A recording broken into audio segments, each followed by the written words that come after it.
Hello and welcome to Interpredia. My name is Rosa. I'm an interpreter, and in this video, I'm going to share with you how to become an interpreter in 10 steps. Before we start, I would like to point out a few things. Although I've named this video How to Become an Interpreter for algorithmic purposes, in reality, this is more a roadmap of how the majority of practicing interpreters I know, including myself, have become interpreters. Evidently, there is more than one way to achieve this, and in a perfect world, we would all have the will and the opportunity to attend a prestigious university to get a bachelor's degree in translation and interpretation, followed by a master's degree in conference and interpreting, with extensive internships here and there to eventually become interpreters for the United Nations and live happily ever after. But we are not live in a perfect world, and interpreters are needed in many situations, from medical appointments, insurance claims, and even in war times, as we are witnessing right now. They are not just needed to interpret conferences or presidential speeches. So, anyway, I'm going on a tangent here. The last thing I want to point out is the fact that I'm only speaking from personal experience based on where I work and the type of clients I have. So obviously, if you are turning in from a different part of the world, this may not apply to you, as different countries have different regulations to practice translation and interpretation. With that being said, let's get started. Obviously, the core skill needed to work as an interpreter is being highly proficient in at least 2 languages. Now, if you speak 2 languages already and you're wondering if your proficiency is enough to actually work as an interpreter, you can take a language proficiency test. In my case, for example, I have a degree from a higher education institution in a country where Spanish is the official language. So for most intents purposes, that alone can serve as proof of my proficiency in Spanish. However, I had to take the TOEFL exam to prove my proficiency in English. I would not say this mandatory, but I highly suggest you consider it, because some certification programs and potential employers or clients require this, and it can help boost your resume. Much like dancing at your cousin's wedding doesn't make you a professional dancer, being bilingual alone doesn't make us interpreters. I learned that the hard way when I just started, and I had to take my first interpreting test, and in spite of knowing pretty much all the vocabulary, I didn't pass the actual interpreting exercises. So take some classes. And I say that in plural because there is not one single course that will teach you absolutely everything that you need to know to work as an interpreter. But you can start small and take a combination of short courses and workshops or webinars to learn about ethics and protocol and how interpreters are expected to work in the field where you want to work, and vocabulary related to that field.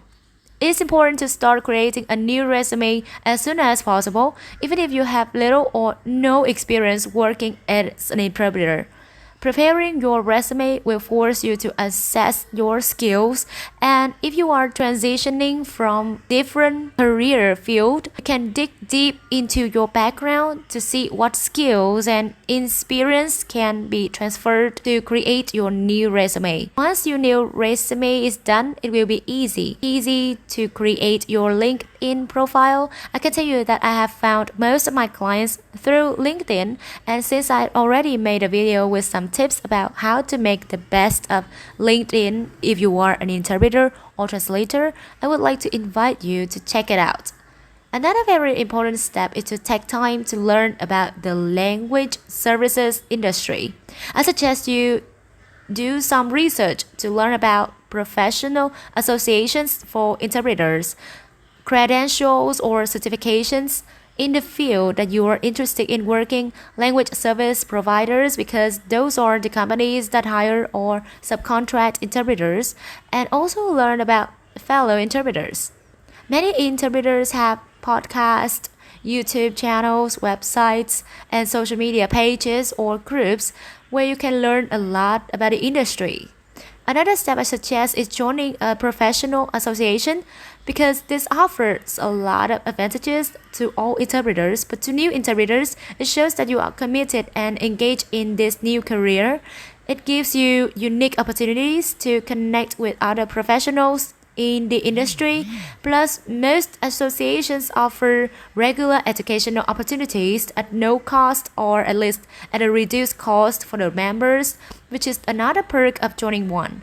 Once you know who's who and what's what, it's time to start networking. Post about your new career on social media so recruiter can start noticing you. Reach out to others and ask for advice, ask questions, and participate in events both online and in person to start building your network. If you are just starting out, obviously that means you have little experience, and one great way to overcome that is through volunteering. No matter the industry you're in, doing volunteer work feels good and looks good on your resume. Volunteering offers a lot of advantages because it gives you the opportunity to meet new people who can later become potential clients. It helps you develop and refine your skills, and it helps you gain some experience in the field. At this point, you should be ready to start applying for jobs. One thing you should know is that in this industry, many opportunities are not actual jobs or traditional employment. In my experience, I would say that majority of listings are contract work where you're considered a supplier of services to another company. Either way, the application process is somewhat similar. You can find out about open positions on mainstream job search websites, but I suggest you visit the language services providers' websites directly because many have special links where you can upload your resume and create a profile even if there's no active listing or an open position, because you might be surprised by an offer when you least expect it. I hope this helps bring some clarity as you embark on this new career field, and please remember that patience and perseverance are key in this process.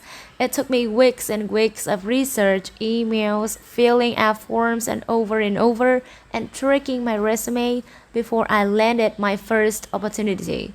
If you are interested in this type of content, I would like to invite you to visit my new website where I have started a new blog, and I'll be posting articles very frequently. I actually posted an article about this in the blog page before I posted this video here. If you want to stay in the know, make sure to check it out and subscribe to the email list to get notices new articles are uploaded. And that was it for today. Thank you so much for watching. Adios.